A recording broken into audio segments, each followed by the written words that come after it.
ৰাজ্যৰ লাখ লাখ হিতাধিকাৰীয়ে লাভ কৰিলে প্ৰধানমন্ত্ৰী আৱাস যোজনা গ্ৰামীণৰ অধীনত প্ৰথম কিস্তিৰ ধনৰাশি।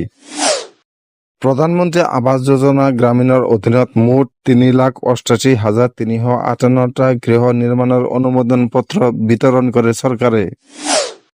পলাশবাৰীত এখন ৰাজহুৱা সভা সম্বোধন কৰি একাংশ হিতাধিকাৰীৰ মাজত পত্ৰ বিতৰণ কৰে মুখ্যমন্ত্ৰী হিমন্ত বিশ্ব শৰ্মাই।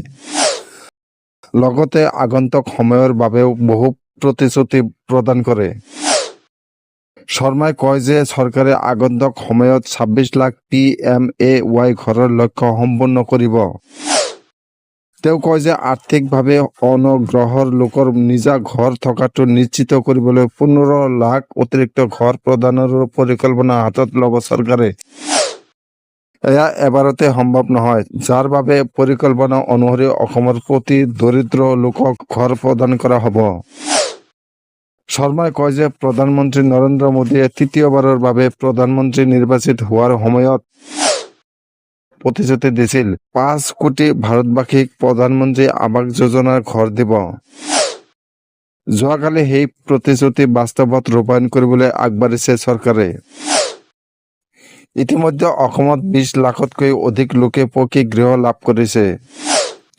তেওঁ কয় যে এয়াই প্ৰথম নহয়, ইয়াৰ পূৰ্বেও লাখ লাখ মানুহক চৰকাৰে ঘৰ প্ৰদান কৰিছে। শৰ্মাই কয় যে এবাৰতে সকলোকে ঘৰ দিয়া সম্ভৱ নহয়, কিয়নো বজাৰত বয়-বস্তুৰ অভাৱ হ'ব।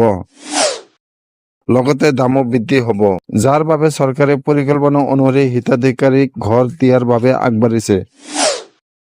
মুখ্যমন্ত্ৰীগৰাকীয়ে লগতে কয় যে অসমৰ যোগ্য প্ৰতিগৰাকীয়ে ঘৰ লাভ কৰিব। অহা এপ্ৰিলৰ পাছত আৰু ছেপ্টেম্বৰৰ ভিতৰত বাকী ৰৈ যোৱা ৩,৮০,০০০ ঘৰ দিব চৰকাৰে। ইয়াৰ ফলত অসমত গৃহ লাভ কৰা মুঠ লোকৰ সংখ্যা হ'ব ২৬,১১,১৯৩টা। কিন্তু ইয়াৰ পাছতো ১০-১২ লাখ পৰিয়াল থাকি যাব আৰু সেই লোকসকলৰ চিন্তা কৰাৰ প্ৰয়োজন নাই। কিয়নো প্ৰধানমন্ত্ৰী নৰেন্দ্ৰ মোদীৰ আদেশ মৰ্মে অসমৰ প্ৰতিগৰাকী দৰিদ্ৰ লোককে ঘৰ প্ৰদান কৰা হ'ব।